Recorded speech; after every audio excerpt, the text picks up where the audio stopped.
Hi everyone, welcome back to my channel where we learn Power Platform one step at a time.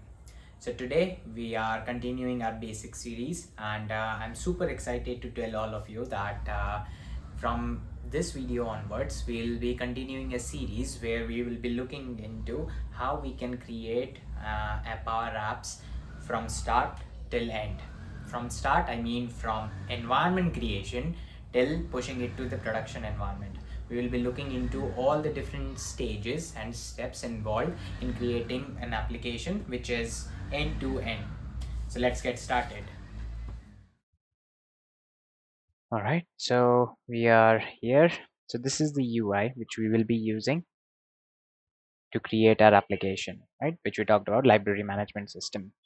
So before we try to understand the UI, what we need to work with, the very first step in any project before you start the development or you start anything, the very first step is to create the environment, right?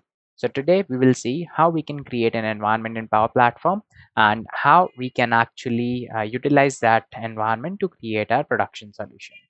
So this is make.powerapps.com. So you will see this is the standard URL for Power Platform.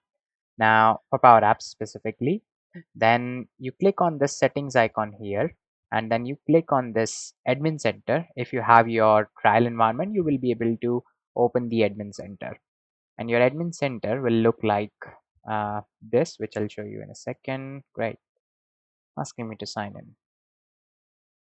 So the moment we are signed in, we can see bunch of stuff. So this is the home page, right? This is the home page of my admin center. If I go to manage, then you will see the environments which we are looking for. You can see I have a couple of environments right now, but for this particular series, we'll be creating a new environment which we will use to develop our uh, solution. So we'll say this as library management, and we will use our classic naming convention and suffix this with dev. None, we don't want any of Asia default is fine. We'll create this of developer type. Since I exhausted my 3 dev environment limit, I'll be using a different service account. Yeah, so I'll use the Power Platform admin one. And so I've given all my details. You can see I've given my name, environment name, region.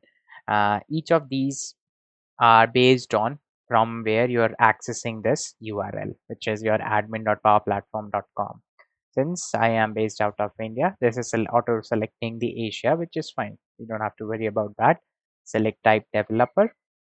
You can give purpose. It's always better to give purpose. So we'll say we will be using this to create our library management system. Right. We're given this add data versus by default enabled. If this is not enabled for you, then please enable this. We'll click next. That's fine. And save. This will start creating my environment, which we will use. So once this is done, we will start looking at how we can create the solution in the upcoming videos. But to give you an idea what is an environment, an environment is a logical uh, categorization concept in Power Platform. So environment houses multiple components in itself, right? So it can have a canvas application, it can have multiple flows, multiple applications, multiple tables, all those different things, right? But all those components relate to your development, right? So that's why we are creating separate development environment. We will create separate UAT, and then we will create separate production when we talk about when we were looking at how we can move our solution from one environment to another. So that's what environment is. That's why we create it. So you can see my environment is now created, and you can see the state is changed to ready. We will move and quickly see here if I can see the environment. Perfect. So you can see library management dev. It's always better. Always follow the three environment approach, right? So whenever you are creating any application or whenever you are starting out in this career of app development, it's as a best practice, always follow three environment approach, which is your dev, UAT, and production. Okay, so I can see there are no applications right now. Shared with me will be none. Everything will be blank right now, right? So that's my environment, and next we will see how we can create a solution, and we will start creating our application and everything. But you can see I have so many things on my left navigation side. So once you create an environment, you need to understand the UI as well, where you will be working with your apps, with your flows and everything. So this is my home page basically. So you can see it gives me like ways to create an application. So start with data, start with a page design, start with an app template. But again, as a best practice, never create an application or never create anything outside of the solution.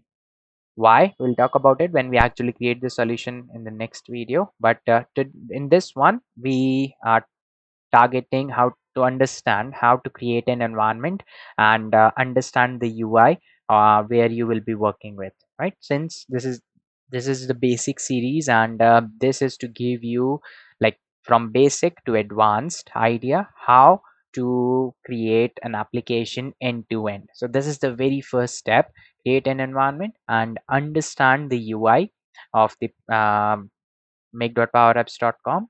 Understand what each tab means, what it is, and how to consume this UI and use it so that you can work with it. So home is that. Create is again a bunch of options which you can use to create it. Again, don't use these since you're creating a production level solution, or you will always create a production level solution. So those components needs to be inside the solution. But it's better to explore the UI so that you can understand. Then we have app. Well, learn is nothing but like couple of Microsoft resources which you can use. These will redirect you to learn.microsoft.com website. So you can use these as well. Bunch of YouTube videos as well, like April Dunham and all these famous MVPs of Microsoft, where you can consume their content and understand it. Then we have tables, which we will be using when we start creating our solution. So we have tables, we have automation flows. You will have like approval flow, which we will see. You can have reminder flow and everything. Ah, so you can see it says that you don't have access to the environment, right? So to resolve that, we'll quickly go to our library management dev once and go to users. Yeah, get role. This will give us role like system admin role on our environment. So the moment you have this role, that pop up which says you don't have access to this environment will disappear. Taking its so time, that's fine.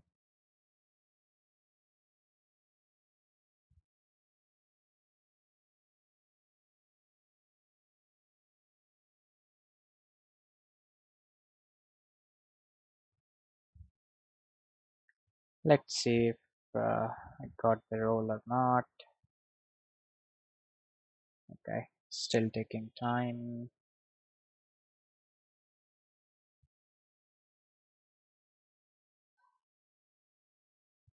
Okay, I finally got access.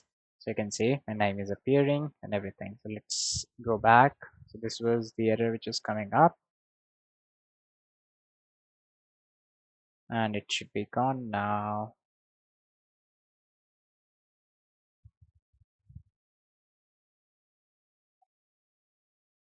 Yeah, okay. Anyways, for some reason it's not, my permissions are not kicking in, but in solutions earlier it was also not appearing, and now you can see the solutions are appearing as well. For flows, probably might take some time for my permissions to kick in.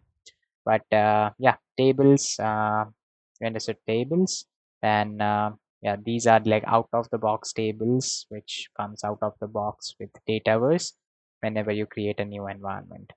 So that's fine. Then we have solutions, which I was talking about. So we'll create this one in the next video, and custom connectors, some advanced stuff, which we will see down the line. Then we have data flows, prompts, all these things. If you want to explore these, there are a whole bunch of actions which you can use. But for our purpose, we will be sticking to solutions and new one. So this is the UI of Power Apps, which we will be using. So that is it for today. Thank you very much for watching, and see you in the next one where we create the solution and start the actual development. Thank you.